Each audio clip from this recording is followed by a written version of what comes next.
What's up, guys? This is VANDUYN here.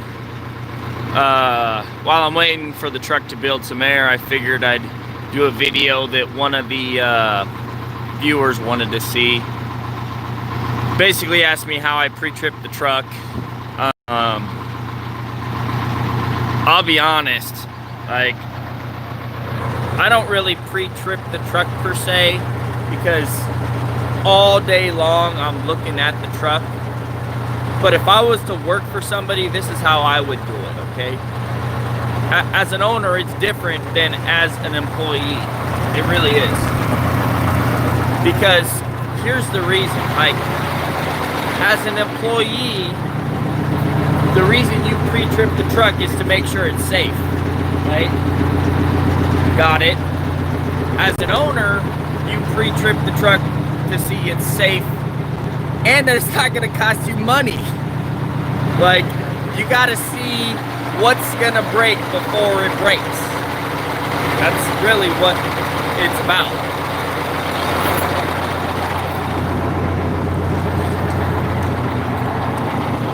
Just open this hood up real quick.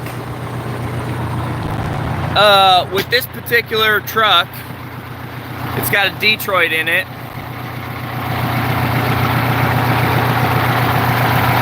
To check the oil, it's on the other side, but I just kind of look it over, see if there's any hoses leaking, you know, listen for air leaks. You're basically looking at everything, you know, looking at where the hoses come in contact. Like, for example, like that right there, I should probably pull that off of that spring.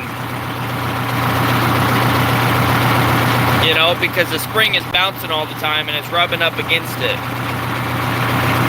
You know? One of the things you want to do as an owner is you want to go around and you want to grab all these things and just... See, that one's kind of loose a little bit. Like, I can spin that a little bit. I don't know if you guys can see that. But it's not moving up and down though, so that's the trick, right? You gotta take weight off the suspension if you really want to check it good, though.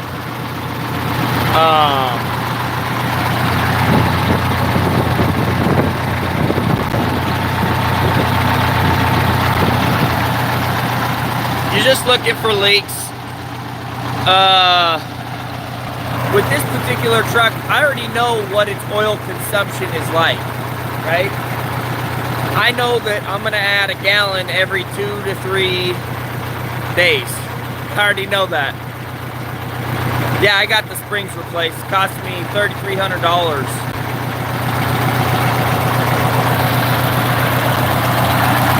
See? Brand new spring pack. No broken springs. They did brand new bushings and all that stuff. Both sides.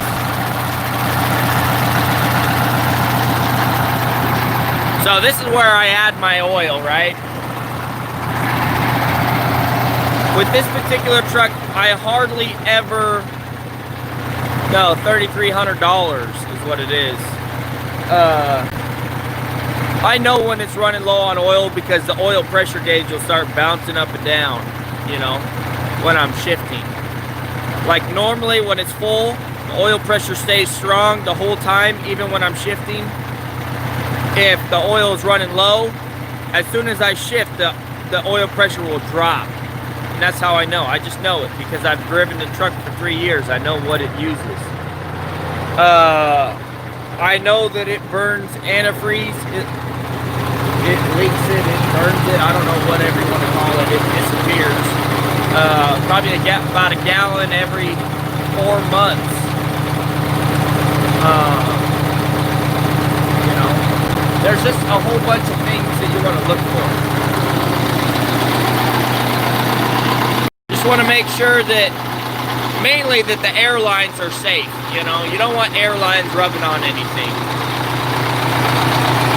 See, that almost worries me a little bit right there. Like, see how this is pretty close to that fan? It's got about that far away from the fan, you know, that could be an issue. So that's something that I look for. You know, that needs to be pulled away from the fan. The other things, like what I normally do in my pre-trip is I just walk around the truck and I look at everything, right? Look at everything. Yeah. So I'm looking at the tires for, you know, nails. I'm looking for loose bolts. I'm looking for oil where it normally isn't, right?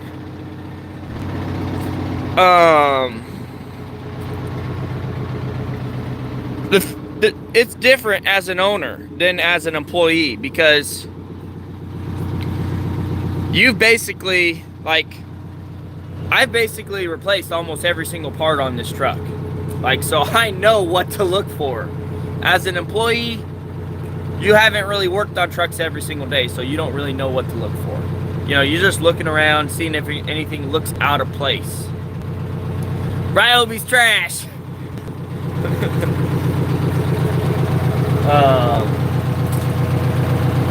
Yeah, I just look for stuff that's out of place.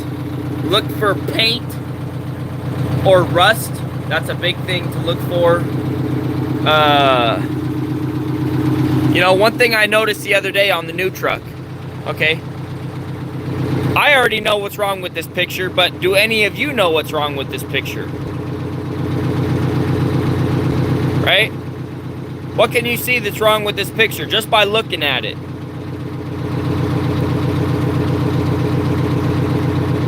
Can you do a video on things to grease and how? You got it, one Mike, I'll do that. Oil seal, boom, John got it. This is how you know the oil seal's going. You got a ton of dirt that looks wet that isn't wet. Also, you can see the oil seeping around those, right? You can see how the oil, you can see the difference where the oil is. It's hard to show it on camera, but it looks wet. You can see it, right? See? And that's on the brand new truck. Oil seal. Right, so what I'm gonna do, it's not leaking very much at all, really. So I'm gonna see if those can be tightened, snugged up a little more than what they are. That's the stuff you're looking for when you're doing your pre-trip. Stupid stuff like that. You know?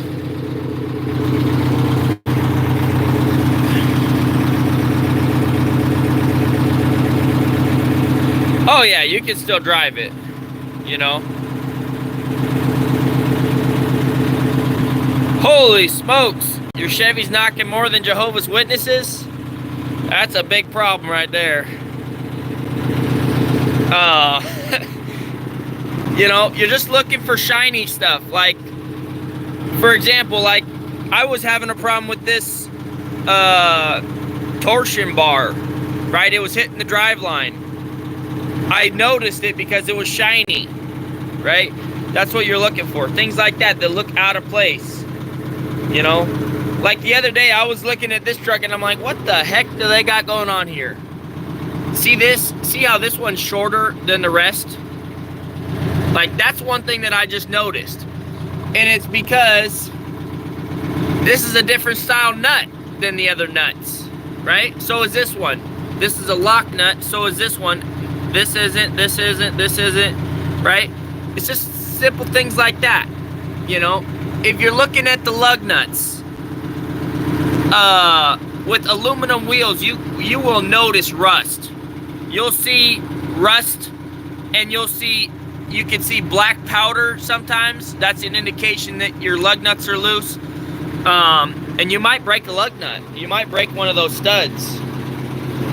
I had that happen on a tanker truck I was driving. It broke one of the studs. And I was at the rack and I was offloading my fuel, and I walked past it, and boom, I'm like, holy smokes, call the mechanic now. You know, that's something you don't want to put off. you know. A lot of guys will lift up the box and inspect the frame and everything, and that's all good, you know. But I have this box up enough that I know what I'm looking at, you know.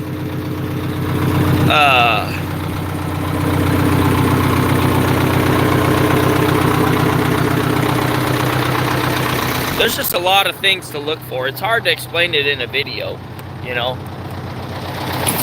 The best way to, you know, pre-trip a truck is just to look at everything and touch everything, you know. That's what you want to do. Just look and touch at everything. You know, look for cracks, look for wear. You know, that's what I always do when I'm pre-tripping my truck. Honestly, though, I'll be honest, I'm not the best pre-tripper in the world, right? Because I'm on the truck every single day fixing stuff. You know, it's hard to explain it, right? Like, I don't have 15 minutes at the beginning of every day to just walk around the truck and look at everything 100% of the time. So what happens is I already know of something that is getting fixed in my mind, right? Like, for example, the torque arms. I knew those were getting bad because when I had the box up and I went to dump at a plant, I looked and I saw them like, oh, these don't look that great. So when I was doing that repair, I was looking at everything, you know, and that's when you find all the other stuff, right? That's the way it normally works, you know. As soon as you get into something, then you find a whole bunch of other things, you know, and you just try and fix them as best you can, you know. And the guys that just got their CDL, you guys, you know, you're not going to know anything really. Just accept that, you know. You're not gonna know when a kingpin's bad. You're not gonna know when, you know, I don't know, you just don't know what to look for, you know. So it's harder for you to find the things that you're supposed to find, you know. Just look for stuff that's out of place. Hoses rubbing on hoses, hoses rubbing on metal that's sharp, that's gonna really chafe it quick. You know, just that type of stuff. Anyways, guys, I just wanted to do that quick little thing. Pre-tripping my new truck's a little different because I pay my driver to pre-trip that, right? So I want him to check all the fluids because, you know, he's not necessarily in the truck, on the truck every single day. You know, so it's a little different for him. Number one, because I'm paying him that 15 minutes, so he better be looking at everything. You know. But, you know, that's just what it comes down to, you know. You just got to look and touch everything, you know. And if it makes your job easier to put the box up, put the box up. I know a lot of dump truckers put the box up. A lot of guys leave the box up overnight, and then when they walk out to the truck, then they walk around the truck real quick and set the box down and take off, you know. A lot of companies, they don't even let you do the pre-trips. They just say, hop in the truck and go. We got mechanics that do pre-trips, you know. We got the mechanics looking over the trucks every day, you know. That's the way it was when I was at Big Rigs, basically. Like, if you took 15 minutes to look over that truck, you better not be on the clock, you know. That's kind of the way it was an unspoken rule. Like, you hop in that truck and go, you know. And then you better be grabbing gears, you know. That's the way it was there. It seemed like, at least in my mind, that's the way I felt. You know, I've been to companies where, you know, they want you to actually do the pre-trip. But, you know, we're not mechanics as drivers. Like, a lot of the drivers are not mechanics. So, really you're just looking for stuff that's out of place, because you don't really know what to look for when something's wearing out, something's going bad. Like, I mean, it's common sense, but your eye is not keen to seeing that stuff, per se. It's hard to explain. That's the best way I can explain it, though.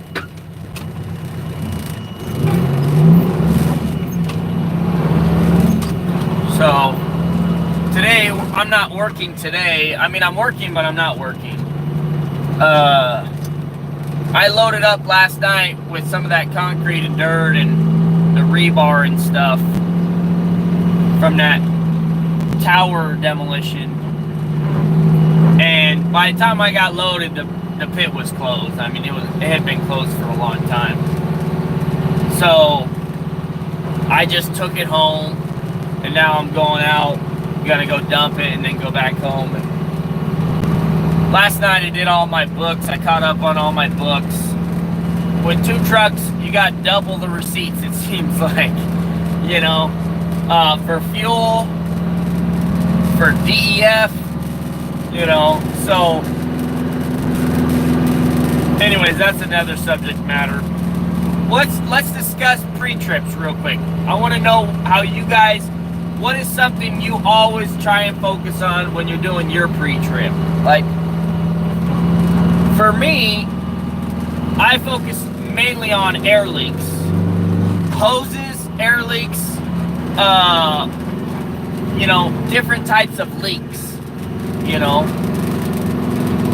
Like, I'm looking to see if the rear differentials are leaking, the axles are leaking, something that, if it goes wrong, can cause catastrophic failure soon, like quick. That's what I'm looking for when I do my pre-trips. And then when I'm working on the truck, that's when I'm looking for the other stuff that, you know, it breaks and you got to fix it, you know, while you still got time, you know, before it has a catastrophic failure, you know. So what are you guys looking for in your pre-trips? Nuts.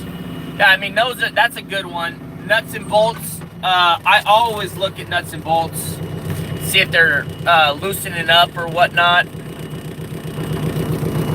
Yeah, this truck has a double frame. This truck has a double frame. Holy smokes. I cannot keep up with those comments. You guys are blowing that up.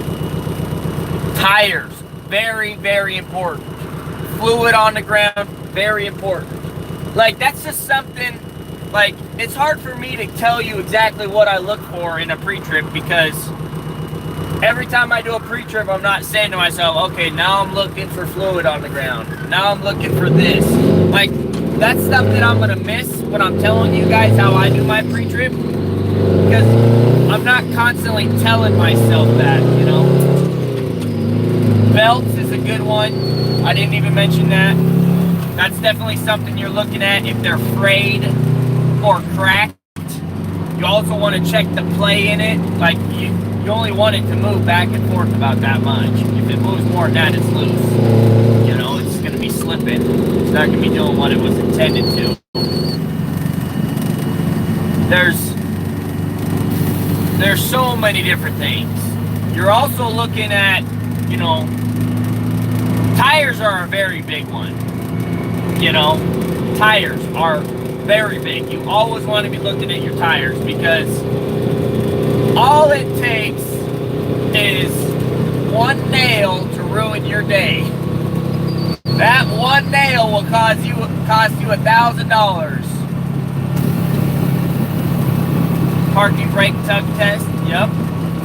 It's always good to check your parking brakes.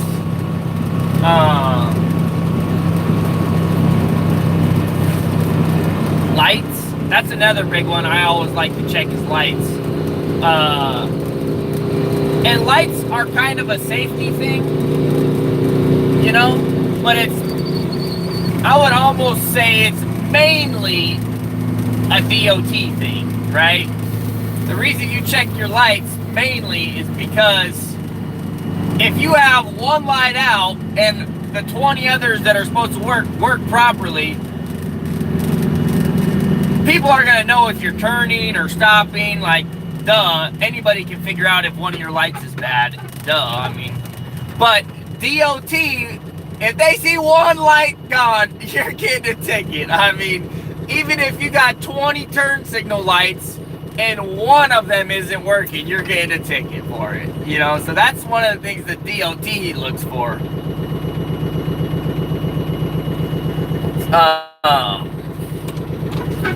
Even wear on tires. Yeah, I'm always checking the tire wear.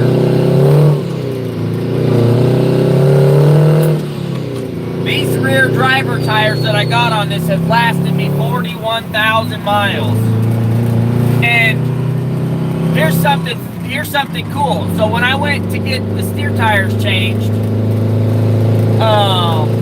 there's 3 wear stages to these tires, according to the tire dealership guy. You know, which I trust his opinion. He's been in business for, I don't know, 40 years at S&S.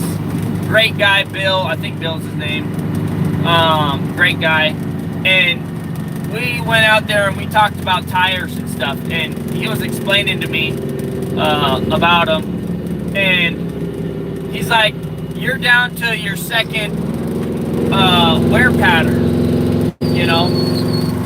And he's like, normally this is a great time to rotate your tires. And he's like, most dump truckers never rotate their tires. And I'm like, I already rotated them.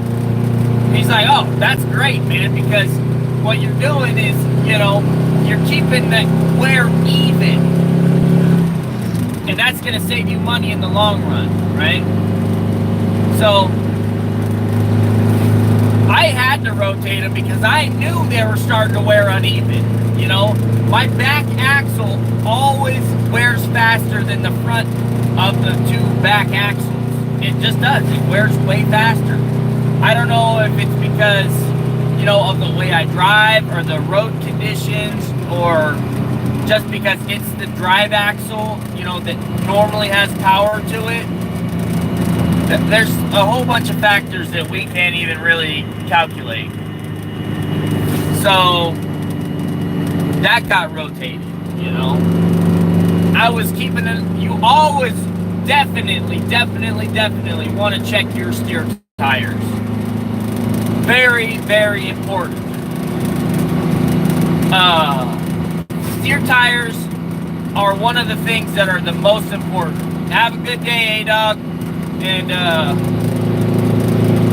have a good one. Steer tires are very important because if you blow a steer tire going 60 miles an hour, you're crashing. Just about 99% of the time you're going to crash, and it, you know, very dangerous, right? So your steer tires are the most important tires on your truck, bar none, especially if you're loaded, because you got 14, 15,000 pounds on that steer axle. One tire goes, boom, you're grinding into the ground, you know, and you're gonna get pulled off to whichever side blows, you know. Steer tires are very, very important. You don't mess with steer tires, you know. That's why as soon as that tire got wore out, I'm like, okay, you know, there's 2 reasons to replace a part.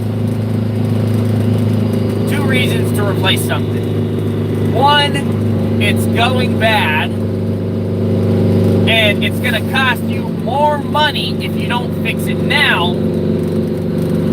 And then you got it's already broke, I need to fix it, right? So let me give you an example of that.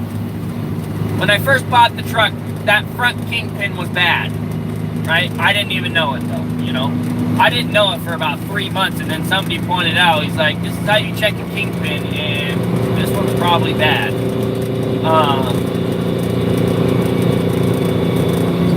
That kingpin was going bad, right? If I would have replaced it when I first bought the truck, I wouldn't have had to buy steer tires when I bought them. I could have put off steer tires for another 6 months. But I didn't know, and I put it off and put it off and put it off. So not only did I have to replace the kingpin, which was $1,900, I also had to replace the steer tires, which was, $1,200, right? So that's that. Now, another thing, like springs, for example. Ooh, look at that track. That is dangerous as hell. Look at that. He clipped it right to that. No. Nope. That's not good. Do you see where he clipped that binder? Graham, dude, you gotta fix that, bro. You cannot be clipping the binder to that. That one, where all the rest were broken underneath it. You know how much stress that's gonna put on that one pad? See, that's why I do not chain my stuff down from the tracks. It's not safe. Look at this. Every time he shifts and jerks, the whole tracks move like this. People gotta stop chaining stuff down with the tracks, man. It's not safe. Like, it's okay. It's a decent way to chain it down if you got no other way. I don't think it's a good way to chain them down at all. I got back home at 7, Rich. And I only did one load. I sat there for basically 6 hours. 4 hours is what I really sat there. I sat there for 4 hours, and then you had 2 hours drive time. I sat there for 4 hours with my truck off and did nothing. That's a good time right there to do your pre-trip.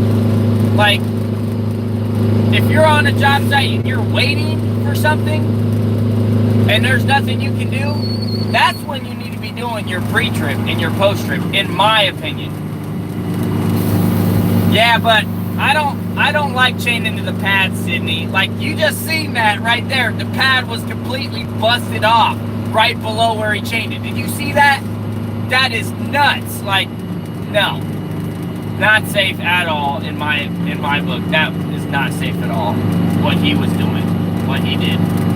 He literally had the binder attached to the just one little grouser lip above the whole broken part.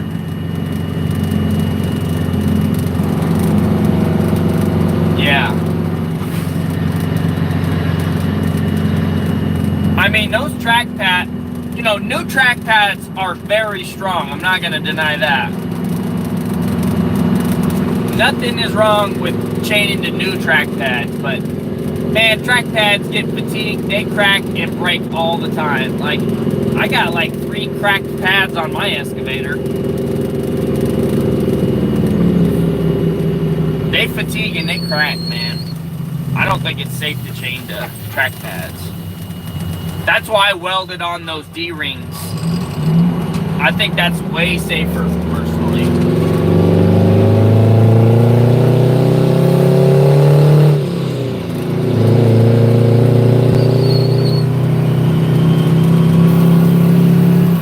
Dang. You must not be tracking over rocks or nothing, or stumps, or, you must be only on, like, dirt. Probably. That's what I'm thinking, work life. D-rings make more sense, less equipment wear. They are on a log shovel. I don't know what that is, work life.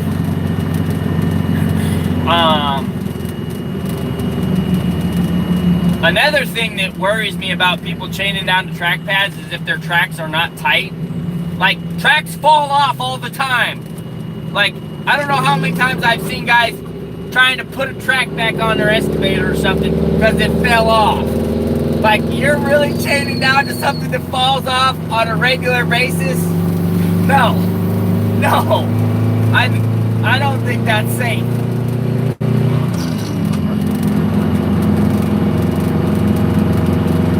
It walks through brush all day. Yeah, brush is brush ain't gonna do nothing to the track pads. But I'm telling you, if you drive over a sharp rock and all the pressure of that machine is on one pad, it'll crack it. It'll break it. Especially if you're going like full throttle, man. I don't know how many times I've been going and I hit this rock it must be like a boulder or something. And the whole machine shakes. That is hard on pads. Yeah, stumps aren't good on pads either. You know, especially big ones. Like, you can bend a track pad up, you know, if you're too close to the stump. And it puts all the pressure on just right. I don't know how many hours are on my track pads. Probably close to 20,000, you know, a lot. But, I don't know, to me, I'd rather just do the D-rings. Yeah, now we're real friends, Peyton. How many hours on the machine? I don't even know. I don't think the hour thing works on my 120.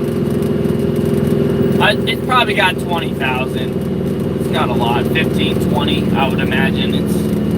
It's got a lot of hours. It's still pretty tight though. It was kept up really good.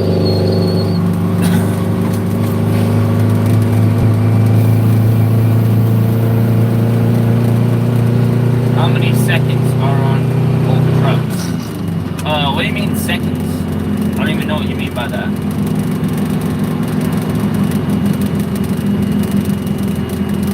You want to know how many hours I got on this? It says, when I bought this truck, it said 7,200 something hours. Now it says 9,000. I'm guessing it's 9,000. It's 92314. And then it has a 10th marker. I don't know if that's seconds or whatever. It clicks every like 10 seconds. So I don't know what that even means. Yeah, probably a gazillion.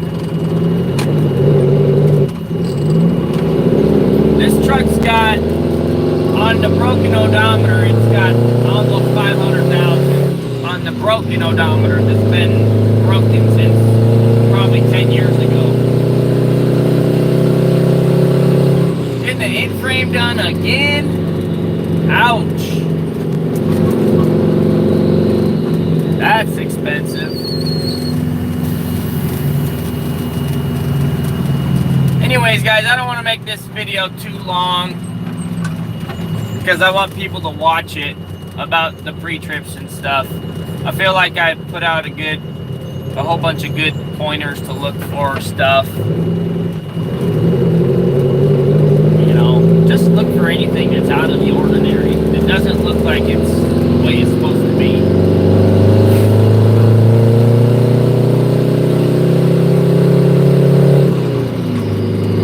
That's what I always look for.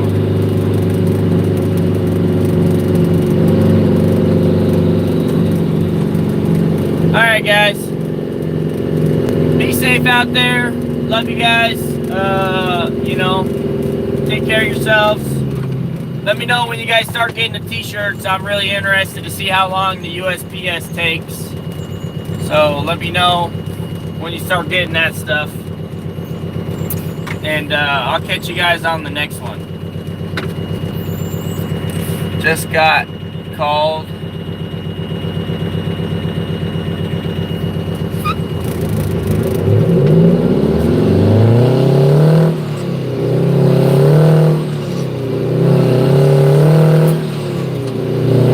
I got a few video ideas before I let you guys go. I gotta do a video how to shift going uphill and going downhill. I got that question in one of the Facebook groups. I got a lot of videos coming up. Anyways, alright guys, I'll catch you on the next one. Take care.